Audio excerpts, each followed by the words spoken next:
At Peak Perspective, we train and develop leaders. We often work with very successful individuals that have accomplished a lot in life. They have impressive CVs, positions and titles. They seem to be very strong and to have everything under control. But the deeper we go into the dialogue, the more we realize there is a gap between how people perceive them on the outside and what they actually feel inside. They seem to be paying a high price for those leadership positions. Along with the responsibility and the status, it's also fear and exhaustion. Today I'm very excited to meet up with Niels Van Quaquebeke. Not only is he a friend and a leadership researcher, but he's also one of those successful individuals with an impressive CV.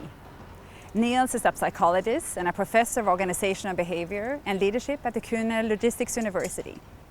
On top of that, he has been recognized by the Handelsblatt ranking 2 times in a row, belonging to the top 100 German business scholars under 40. In addition, he has also written the Psychology of Leadership for the Zeit Academy. I am very much looking forward to this meeting. I'm very, very happy to have you here. So from your point of view, is there a price to be a successful leader? That is an interesting question. Especially now that you've painted me as this successful leader. I guess I should qualify immediately. I also don't have everything together. Definitely not my life in all kinds of ways. Is there a price? I guess there is always a trade-off, as anything you do in life, and the same goes for leadership positions.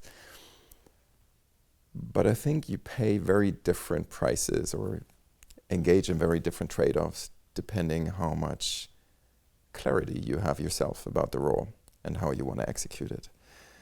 I think you can pay a hefty price on your personal psychological health, on your social life and everything else.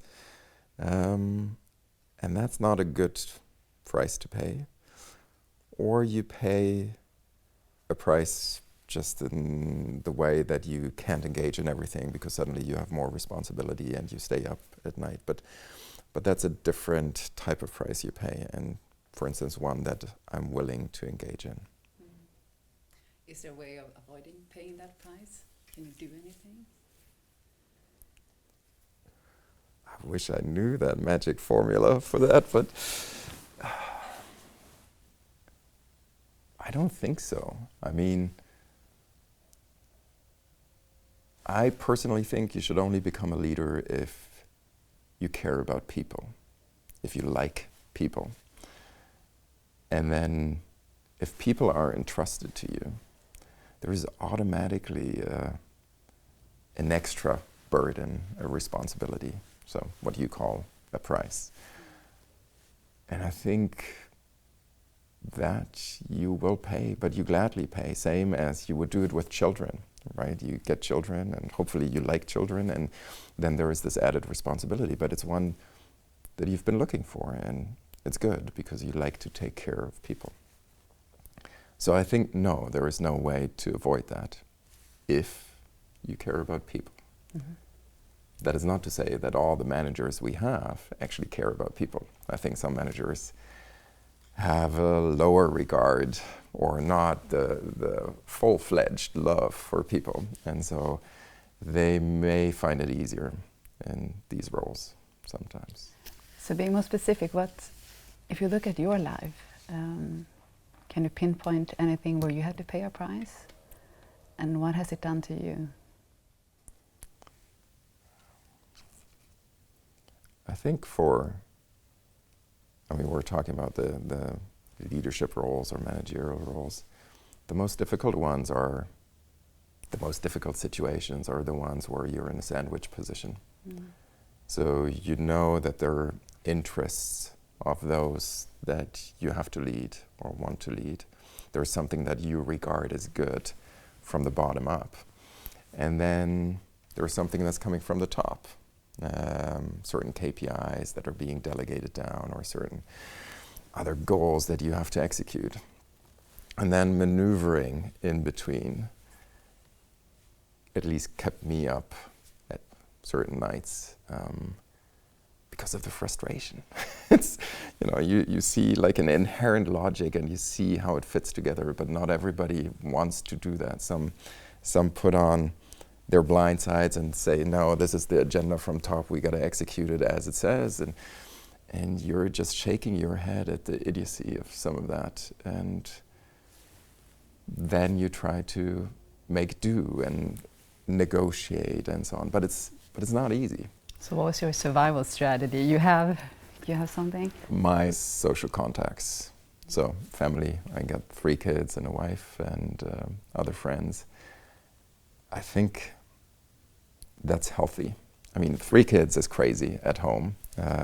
But for me, crazy times crazy somehow balances out. So I got crazy at work, I got crazy at home, and if the two meet, they sort of cancel out, which is good. So I'm sort of balanced at the end of the day. They don't add on top of each other. And I also think from an identity perspective, that's good for me, because I'm not only invested in my work identity. I play basketball, I got my family, I got my friends, I had all kinds of different identities. And they help me keep a balance when things get rocky in one identity. And usually the ones that's where I have to weather the most storms is the work identity, as for many other people as well. What is it people don't see of you at work that you show outside when you play basketball, or where you can become the whole person? Yes. You have good questions.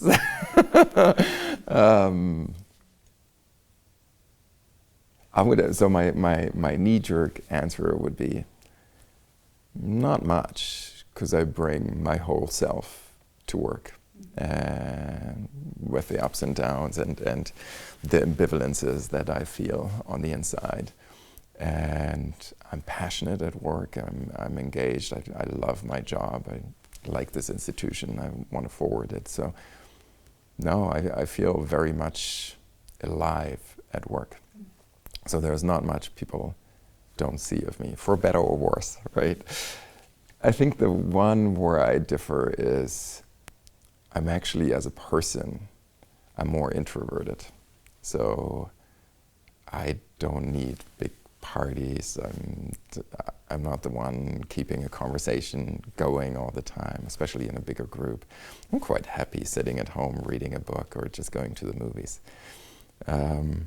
And at work, I'm different. At work, I try to bring people together, engage, try to instill a positive spirit. So that's a little bit of a disconnect. So at work, more extroverted, at home, more introverted.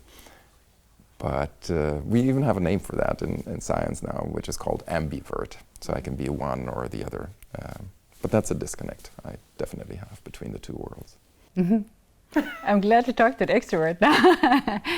Thank you.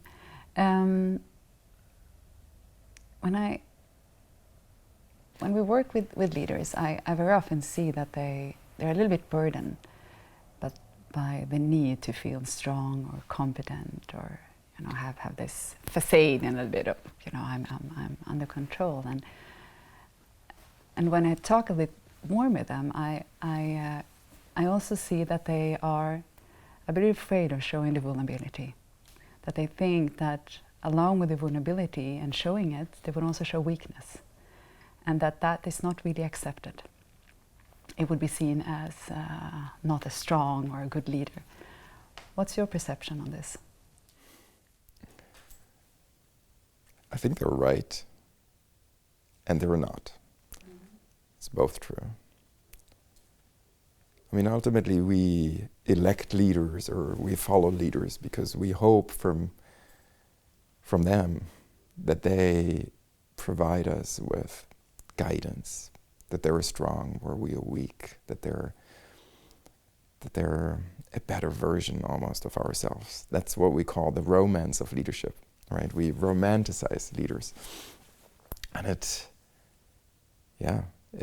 keeps this hierarchy going, that we think there are certain people at the top and they're supposed to be better than the ones further below. And so if you follow that mindset, and indeed there could be a disillusionment if your leader is not perfect, if your leader fails, if your leader is uncertain or panics even in certain situations. So that is true, actually. I think also being afraid that if you as a leader admit vulnerability, that could spur some of that reaction among your followers, among the subordinates. But I think you also curtail yourself as a leader if you don't admit vulnerability. Because one of your greatest powers as a leader is to form relatedness, to form a sense of joint identity. We're in this together. Now, showing vulnerability is ultimately what I do is, if I admit vulnerability, I signal, I trust you, because I've opened up to you with something that I wouldn't open up with to other people, maybe.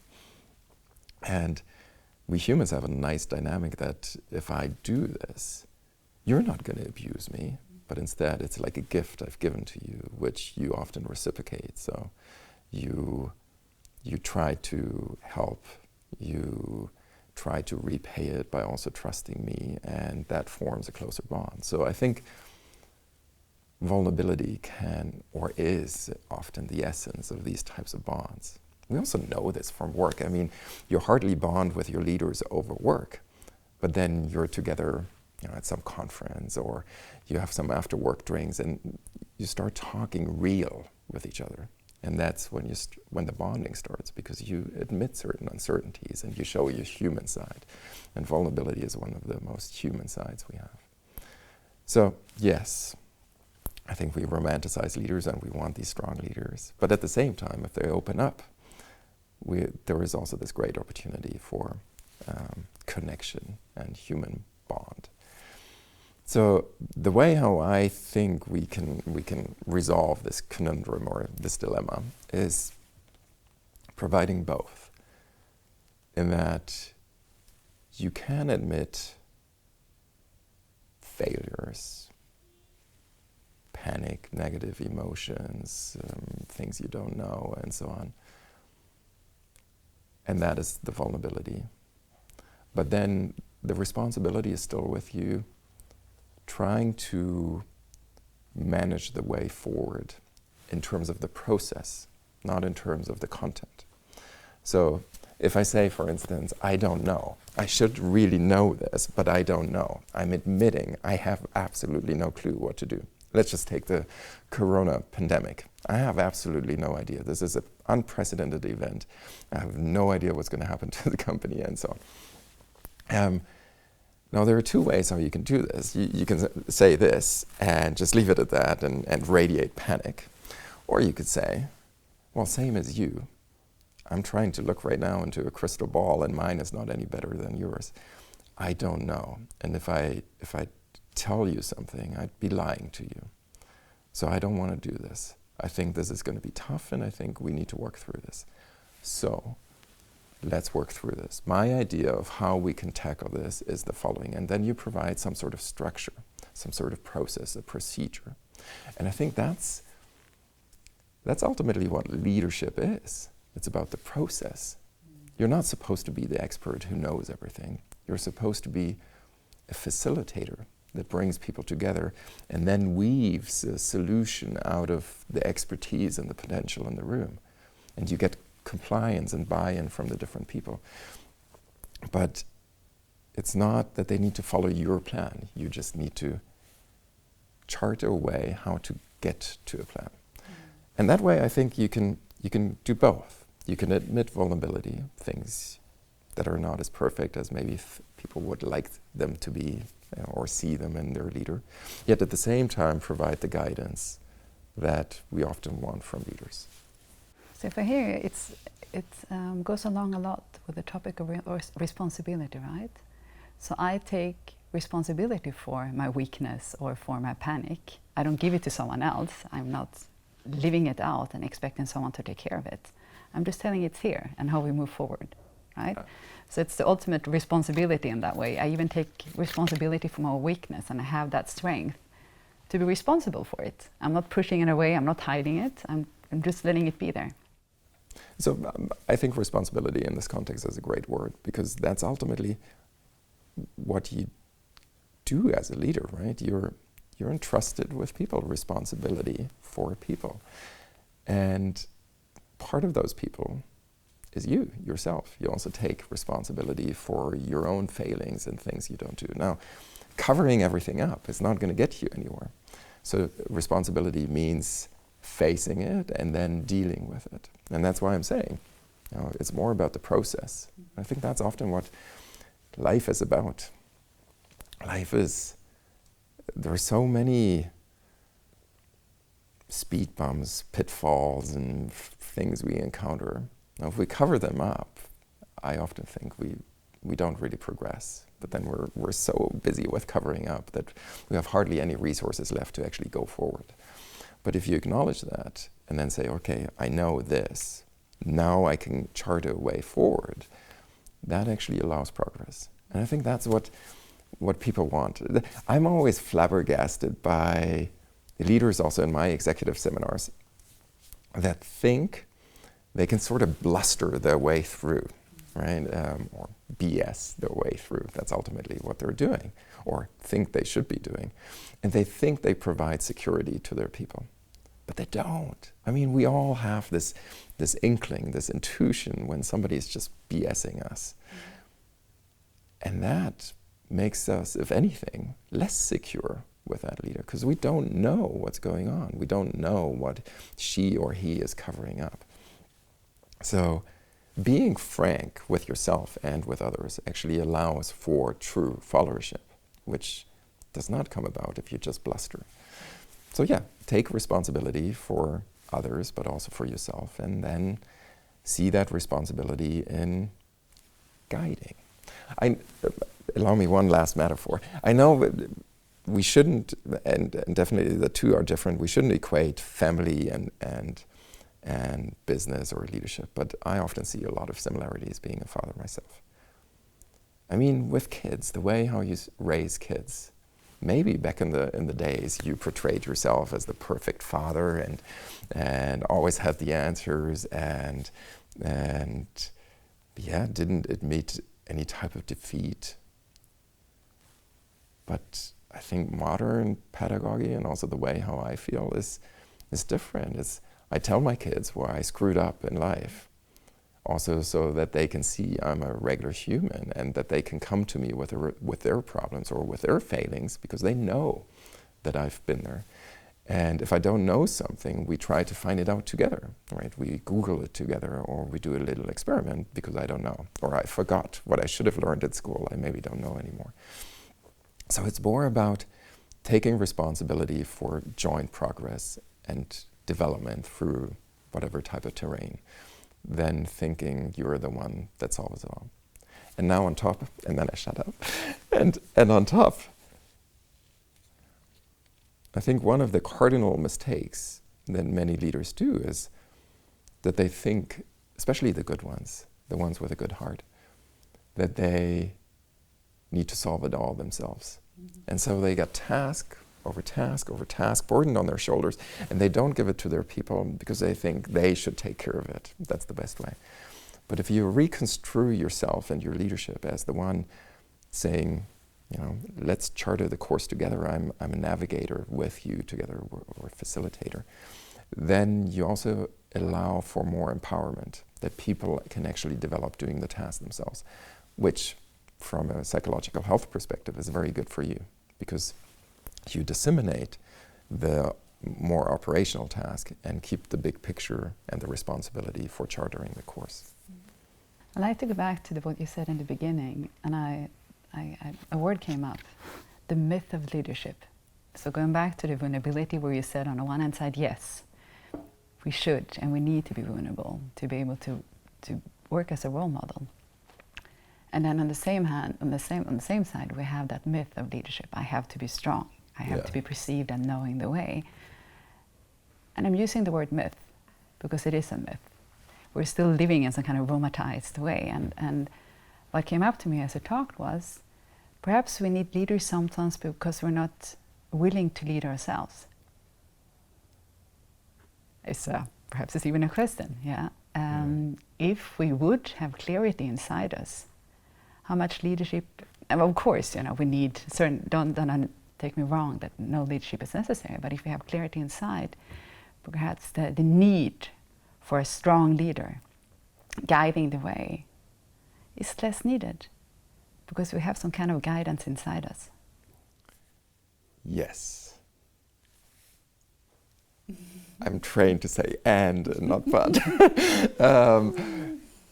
And there is so much more to it. So one, I don't want to belittle the need for strong leadership, because I think it's a human need. Like if we look evolutionary where leadership has come from, that's what we ultimately seek, strength and guidance and so on. So this romantic notion, there is a fundamental dynamic in it which we respect. The strongest, the best, they take the leadership, whether in sports teams. You can just look at high schools and so on. So, and oftentimes our modern day organizations try to capture what the dynamics, the human dynamics, and then we put them and formalize them somehow. And often that works rather well, right? If you have these strong leaders, these confident leaders and so on, then we gravitate towards them and we give them our followership. It happens very naturally. And it's not all in all bad, because it allows for very seamless leadership.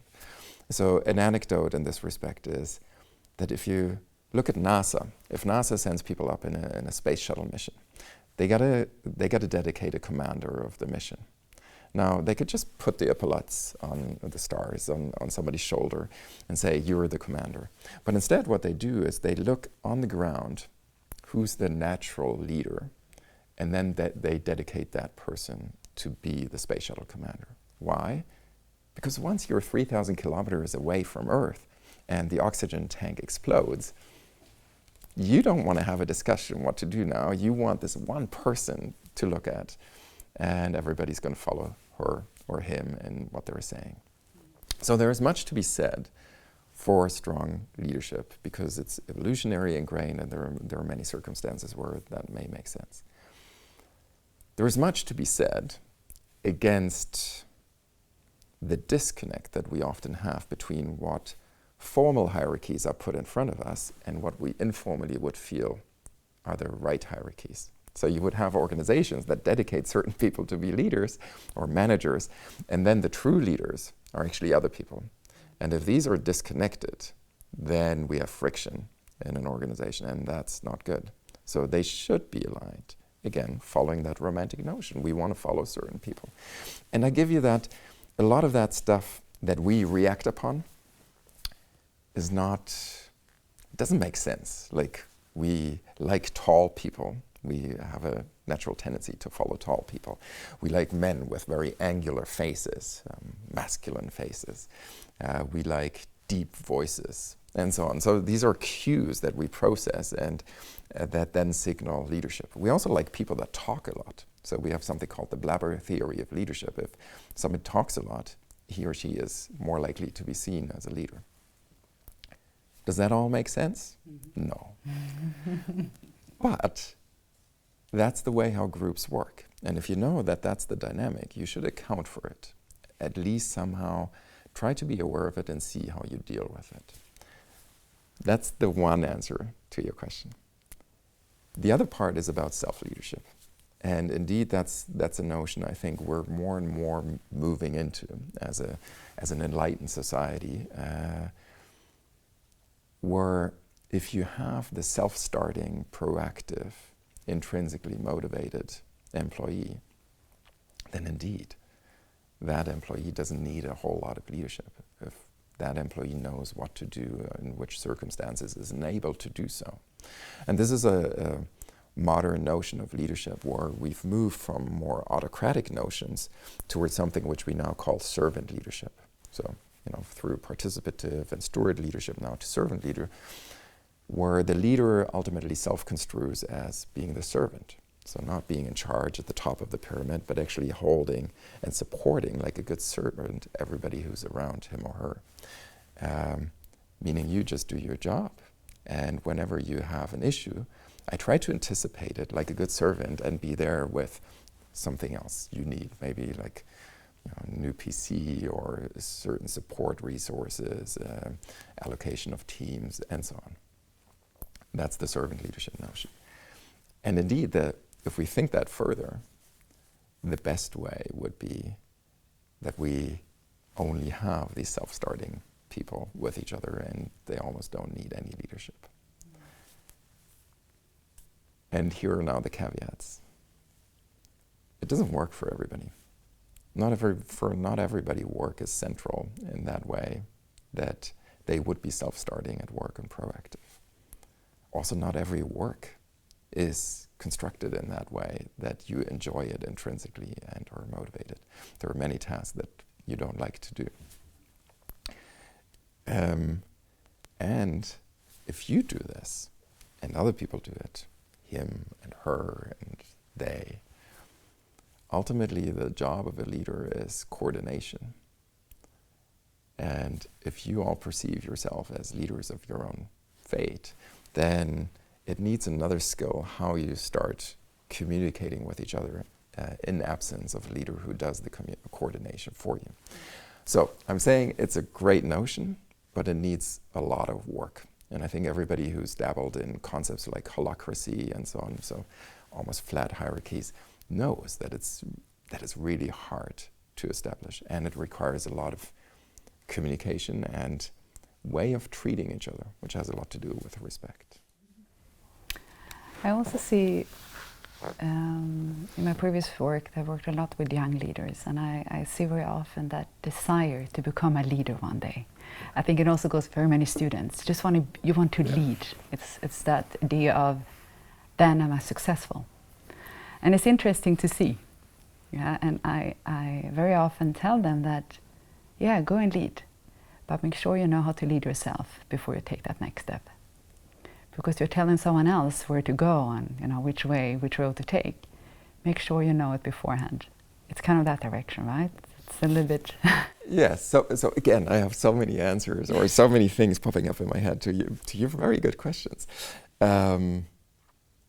Yes. So this romanticism around leadership extends to career planning of people now as well. We see this at university, where many people subscribe now to leadership courses. Many people in their motivational letters, right, they want to become a leader. You even have students in class who earnestly tell you, I was born to lead. And it's hard not to crack up. And I try to demystify that by telling them, leadership takes a toll, as we've discussed. There's a price. You actually need to like people and so on. So by the end, I show my students a video. It's called Leadership Lessons from a Dancing Guy. You may have seen it. It's on YouTube. And it's a guy. It's a green field. Everybody's picnicking. There is music, and then you see a guy dancing like crazy. He's really more, like a lunatic dancing there. You don't know whether he's on drugs, but he's dancing very expressively. And then the guy in the background narrates the whole scene, and he says, here's the leader, he shows a certain behavior and so on. And then over time, the first guy joins and starts emulating, so starts doing the same thing. And then things start happening very quickly. More and more people join the dance, and suddenly, by the end of this 2.5-minute video, everybody on the whole field is dancing like crazy. And the narrator to the video says, well, here is a lot you learned about leadership. You got to exemplify the behavior and so on. But he then says, but you know what? You know what turned this into a movement? It was the first follower. Because a lone leader is just a lone nut, a little bit crazy. So by deciding who you follow and what you follow, you actually create movements. And that's a wisdom that I try to give my students, especially the younger ones, that initially don't try to lead, try to identify what you want to follow, and then learn from that. And then as things progress, try to develop what you yourself stand for, what you like. There is this nice saying, if you don't stand for something, you will fall for anything. And I think this is unfortunately true. If you just have your career in mind, if you just want to be a leader, you will do almost anything to be that. And in the process, you may lose part of yourself. It's not only that you lose part of yourself, but you're less visible as a person then, because you're like an amorphous mass that can change to any context and has a very flexible value set. And those are not the great leaders. Those are not the people we need to lead society. You may get to a certain level within the organization, but not far beyond, because it's missing who you are. And not only have you sacrificed then your own spine, but also backbone, but potentially a whole lot of other things. So self-clarity is knowing what you stand for and what you do not stand for, which is just as important. Is a continuous learning process that if you want to become a leader, I think is one of the main trajectories that you should engage with to understand who you are and who you don't want to be, and then use that as a North Star to guide yourself. And maybe because you're still smiling and not responding, so I still have time. The beauty of this is, we often talk about values, and it's not really clear what to do with values. So I know what I believe in and what I don't believe in, but people don't know what to do with it. I think one of the most beautiful things you can do with values is, in an organization, you're going to be confronted with a lot of dilemmas. You don't know, whether to go left or right. If you don't have values, you can just flip a coin. It's going to come down one way or the other. The beauty of values is that they give you guidance. That if you have two things that are instrumentally the same in terms of what they would mean for the organization, they would give you an indication which way to go into and which way not. And what then happens is that you develop a consistency in your decisions. This consistency will be visible to the outside. So in modern speak, you develop a brand for yourself. I don't like to think of it in that way, but that's ultimately what you're doing. You're developing a brand for yourself. This is who you are, and you're becoming visible from your decisions, because the decisions are ultimately what you signal to the outside. And that is, in terms of career advice, that's the best advice I think I can give people. Once you know who you are, you're going to have a trajectory, you're going to have a consistency. People know how to deal with you, and they're going to approach you for the right jobs because they know that you're going to be a fit. And that's how you shape environments. And if we think about Generation Y, or even my generation, who doesn't want to leave a dent in the universe? But you will only leave a dent in the universe, one that you care about, if you know what you want. And that's the values. Thank you. It made me think, going in those terms, talking about values, also thinking about the topic of respect. Topic where you studied a lot, you did your PhD, and you were also leading a research group for almost 10 years, also got recognized by the government for this innovative approach. If you take the word respect and change it into self-respect, what happens then to leadership? All right, now you now kickstart the scientist in me, so be aware of what you're doing.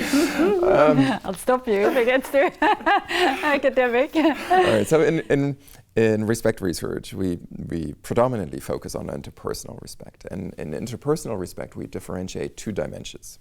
One is the horizontal dimension of respect, and the other one is the vertical. Now, in the horizontal dimension, this is me recognizing you as another human being with dignity. And it's once I recognize you as a human, there is no other way but to give you or acknowledge the dignity and respect you as a human, which means I cannot override you in decisions and so on, because you have the same dignity, the same equal right to dignity that I have. So that respect is categorical and it's binary. It's either I give it or I don't give it. But the only way how to not give it is by thinking of you as an underhuman, a lower human. We had enough instances of that in society or history where whole societies have done that, declared people as underhumans. So that's the horizontal respect, looking eye to eye.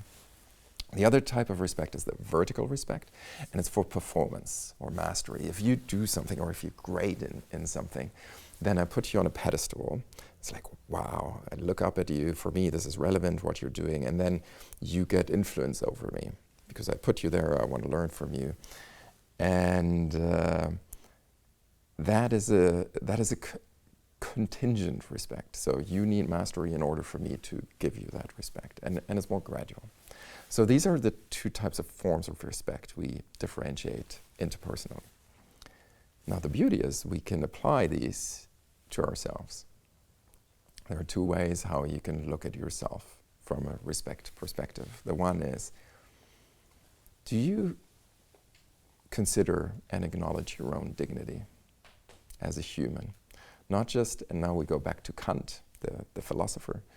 He said, never treat people just as a means to an end, but also as an end in themselves.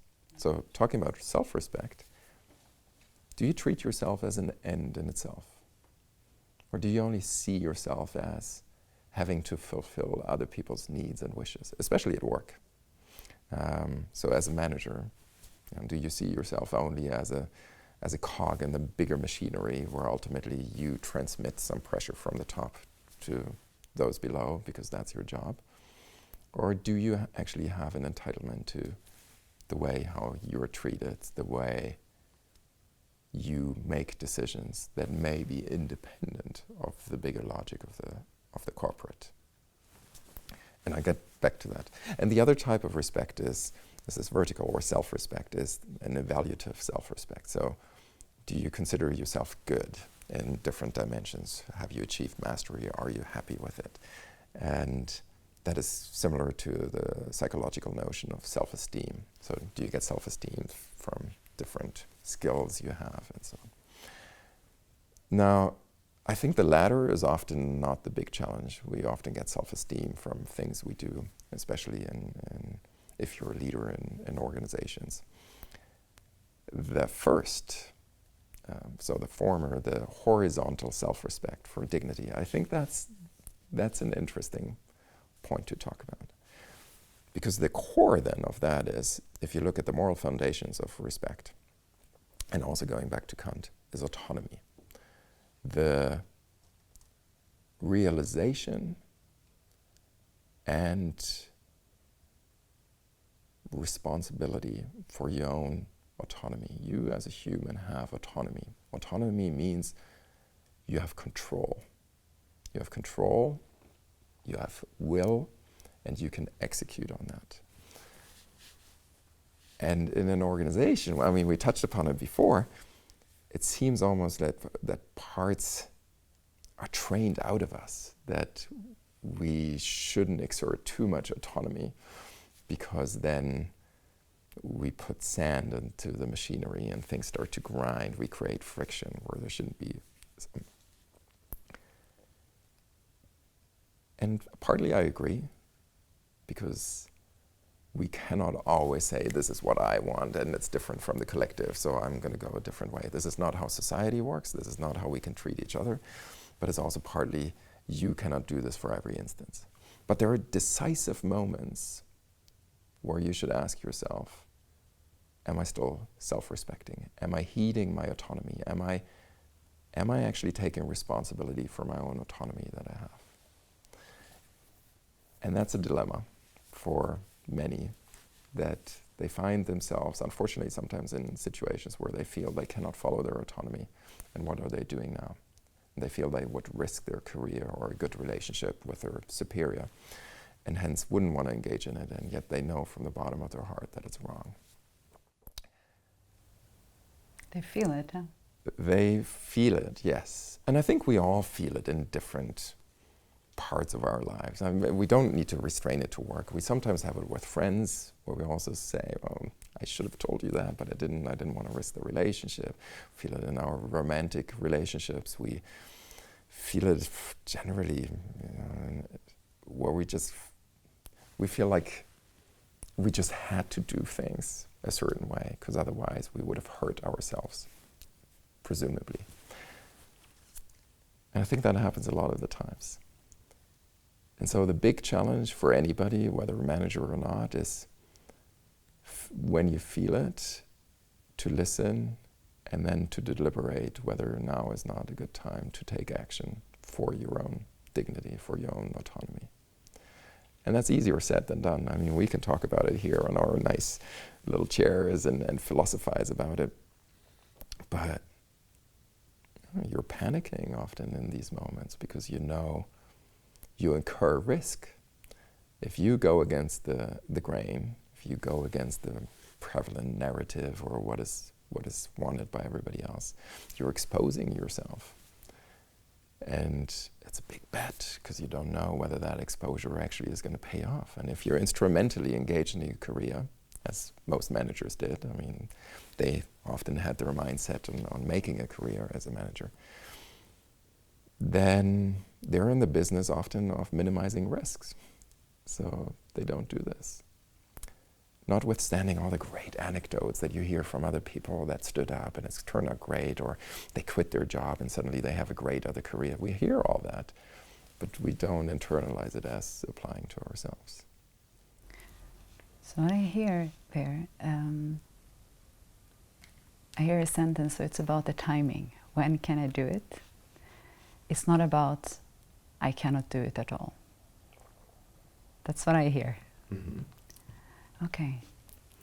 Well, and why so? What's the price for not doing it? I think there are multiple contingencies. Let's talk about timing last, but there are... So in negotiation we talk about BATNAs, best alternative to negotiated agreement. If you don't have alternatives, you are weak often in your decisions. Weaker, not necessarily weak, but weaker than if you have alternatives. One very esteemed CEO, he once told me, Stehvermögen hat etwas mit Gehvermögen zu tun. So translating to English, it means standing up for something has a lot to do with the ability to walk away. And we know this from negotiation. You're better in negotiations when you know you have alternatives. So another friend, again, another CEO, his advice to young people is to save up 20,000 euros. And his rationale is 20,000 euros will get you throughout at least a year. You know, if you scale down on your living and so, if you don't have a family. So he's talking about young people. But it will give you the necessary autonomy and flexibility to not stay in a shitty job. If you instantly spend all your money, you will feel the need that you're a slave to the money. You need the money in order to sustain your life. So never scale up with your lifestyle as quickly, but keep money in order to preserve autonomy, because then it's easier to walk away and you could just survive for another year or so and look for something better. I think that's true. I think another alternative or something that you need to build is partly experience and skills. So the more you've worked, the more you've learned and actively have done so, the more attractive you also are on the job market. So you know that. So sometimes you, at the beginning of the career, you may not want to stand up because you just started the job and you just wanted to learn this programming language and you know, it will look good on the CV. And I can understand then that the hesitation may be bigger to stand up for yourself. But these are not the people we're talking about when we talk about managers. Managers should have money on the side. They should know that they have enough skills and experience to be useful on the job market. So for managers, I think it's less an issue of timing. It's more,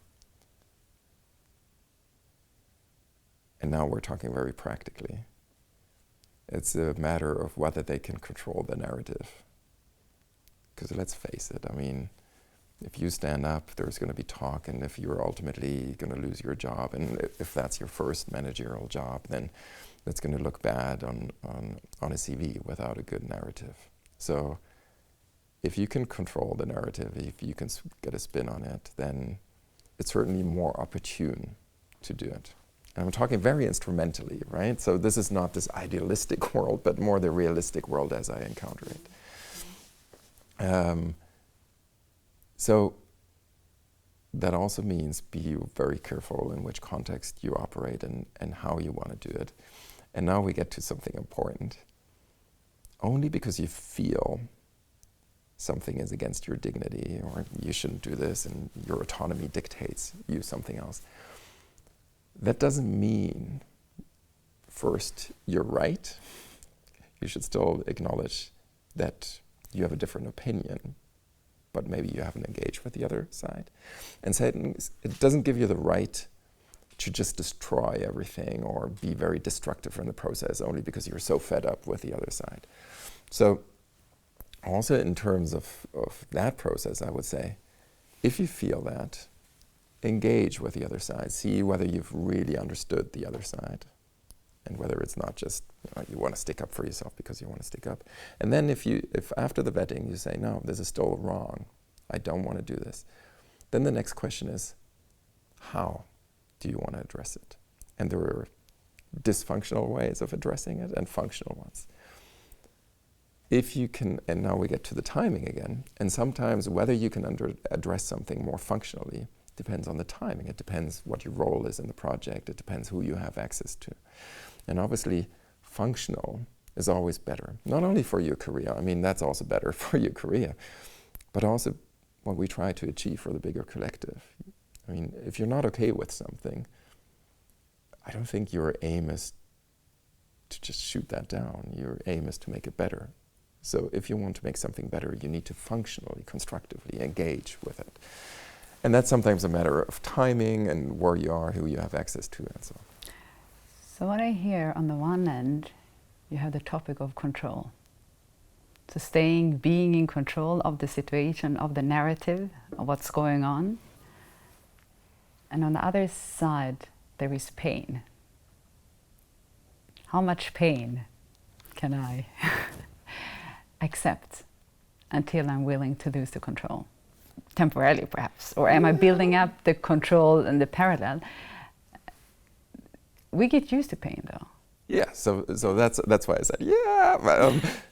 The thing is, with pain, it's all subjective, right? So nice experiments. One is the frog experiment. Many people know that. You put a frog into boiling water, the frog will jump out. But if you put a frog into cool water and then slowly turn up the heat, the frog will actually not jump out and be cooked alive almost. And I think that's happening over time. So we feel deltas. We don't feel the absolute pain. We feel, oh, it's just a little bit worse than yesterday. But we don't feel how much worse it is 5 years ago. So that's hard then to register because our sensors are not made for that type of censoring. The other nice experiment is you have two people. One is a confederate, the other one is the actual participant in the experiment. And we're both hooked up to a machine that gives us electroshocks in the hand. And now the actor, you being the actor, you don't get any electroshocks. But depending on the experimental condition, you either say, "Ow, that hurt," or you're like, staying cool is like, okay, that's interesting. So you give me now a cue because I don't know how to interpret the shock that I'm getting. I'm looking towards you. And if you stay calm, I stay calm. But if you scream, suddenly I will scream. I will feel more pain. And I think this also happens in organizations. If everybody's just used to sucking up the pain, and it's like, all right, I can deal with it, and this has been going on for years, then you're also more likely to just say, all right, maybe that's not bad pain. It's if everybody else, and you don't feel it as much then. I'm not saying that's good, it's just how we humans work. And I think one of the nicest things is go back to when you were coming from university or from your apprenticeship or somewhere, the idealism with which you started and what you wanted to change. And then asking yourself today, if I had to talk to that person, that Niels with 20-something years, And I would have to tell that person who I am today and what I stand up for and what I don't stand up for. What would that other person, that younger version of myself, think of me? And I mean, sometimes I can say, well, he was naive and so on, so I can belittle what he's saying. But a lot of the stuff that younger version would tell me would probably ring true. And that could be a stark reminder to take action. So, have you had that decisive moment? Have you had that much pain that you made a change? I think it's different for me. Probably many people feel the same. I have a very low pain threshold. I don't like pain. And if something doesn't feel right, I address it. And I wouldn't say it's advisable what I do, because we talked about exposure before. I often don't control the narrative, and I speak my mind a lot in order to not live with that pain. I mean, I try to speak my mind in a functional way so that the collective takes some advantage out of it. But nevertheless, I step on people's toes. And I think I can do this, we talked about it before, because I always feel there are alternatives. I always feel life has something else in stock for me. I definitely have 20,000 euro on the side. I have enough skills. I have enough friends. Life will take care of me. So my pain threshold was always very low. That isn't to say that I cannot sympathize with people who say for various reasons that they won't do it because they have kids at home, or the economy has moved into a crisis, so they don't know whether they're going to find another job. I think it's all very human. But as you were asking me personally,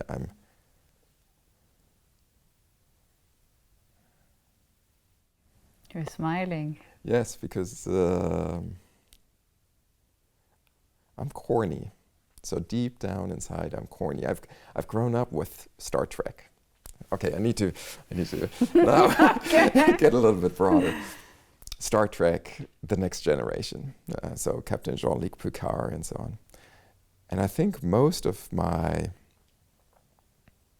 moral upbringing was actually due to that. And whoever knows The Next Generation knows that it's about going for the right thing, irrespective of the risks and so on. And I've been immersed in that series. So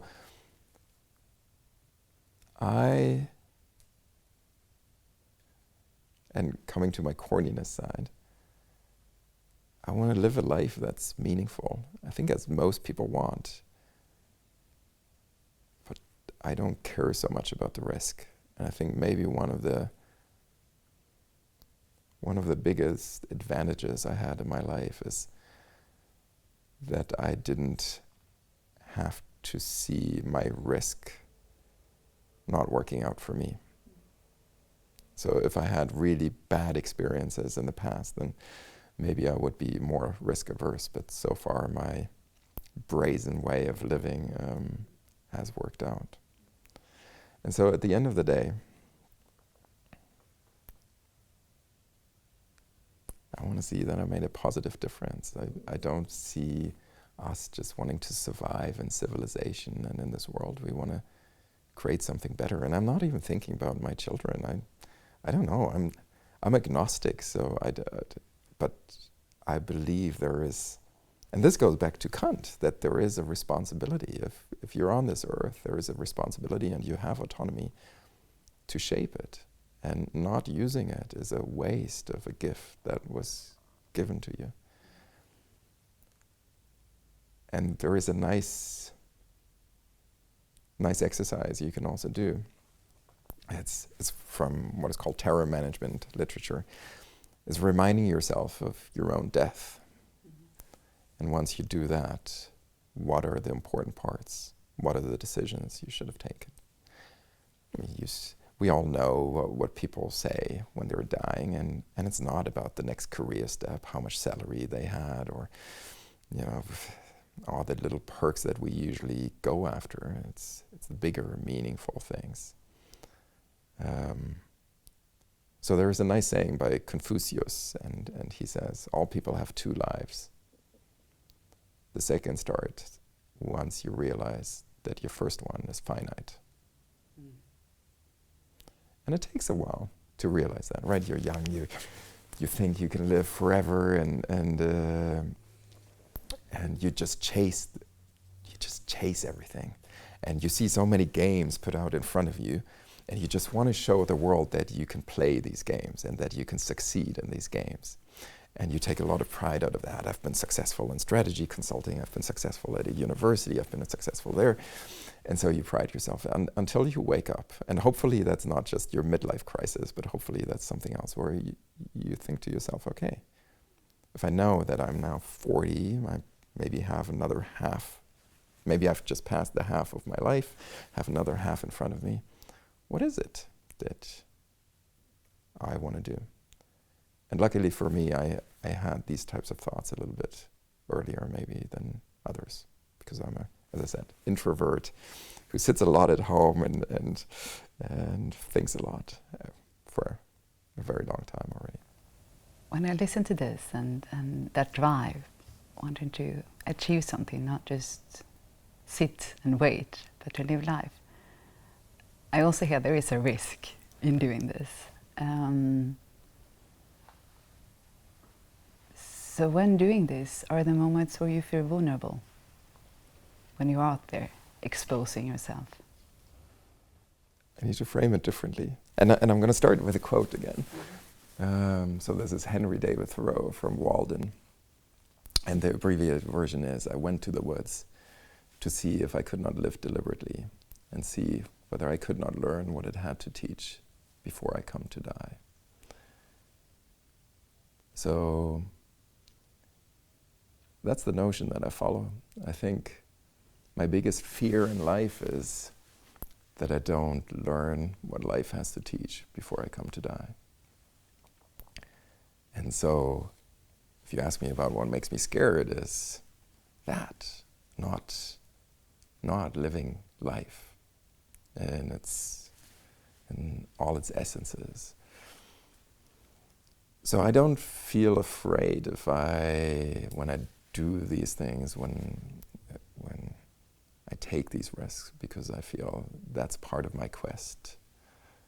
I sound really corny, but that's part of my quest of actually sucking the marrow out of life, or what it has, carpe diem, Dead Poet Society, see what it has to teach. And now when it comes to vulnerability,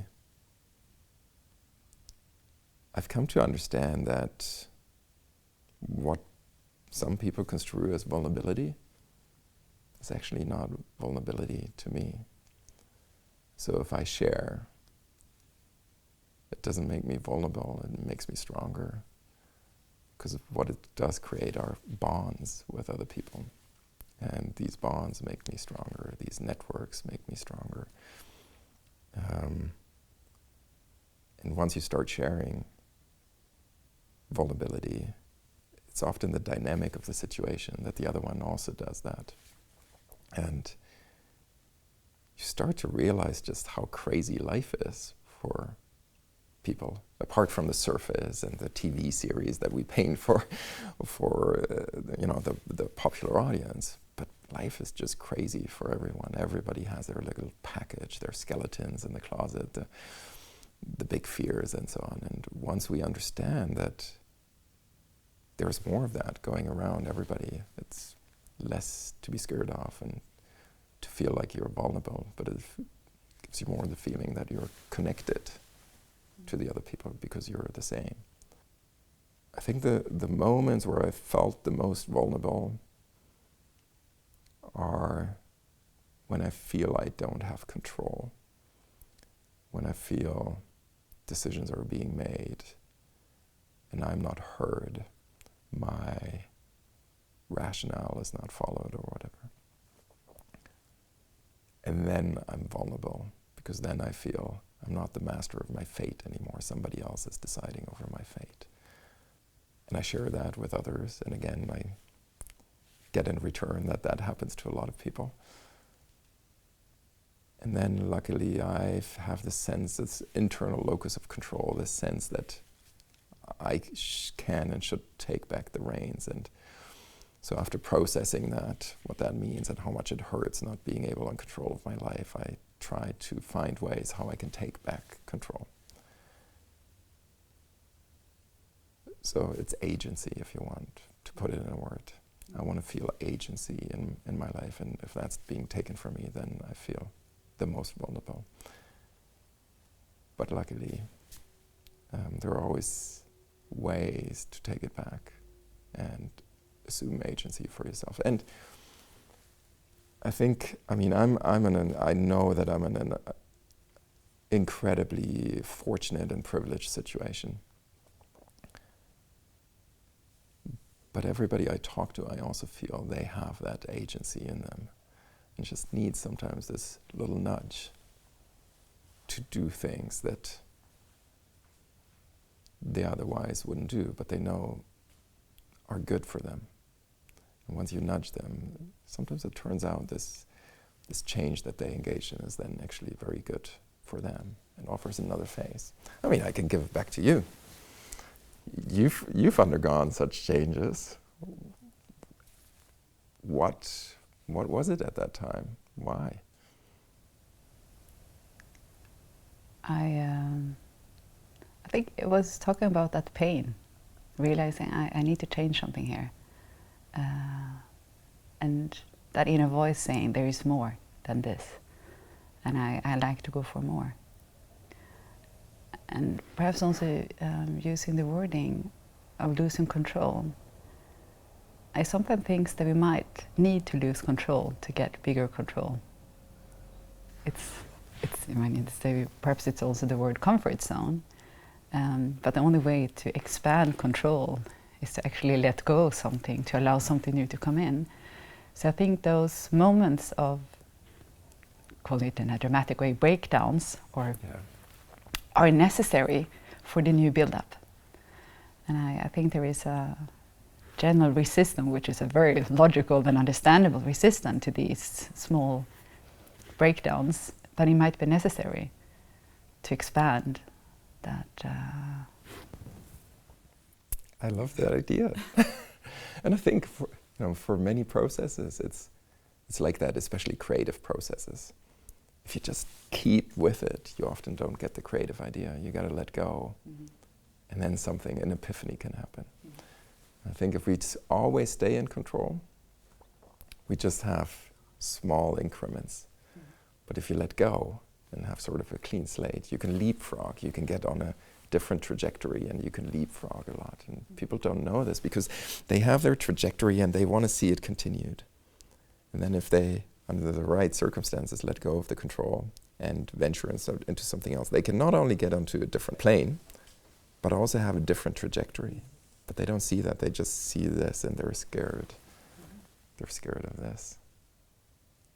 Yeah? Thank you very much. Thank you very much for this conversation. I truly enjoyed it. So did I. My pleasure. We should do this more often.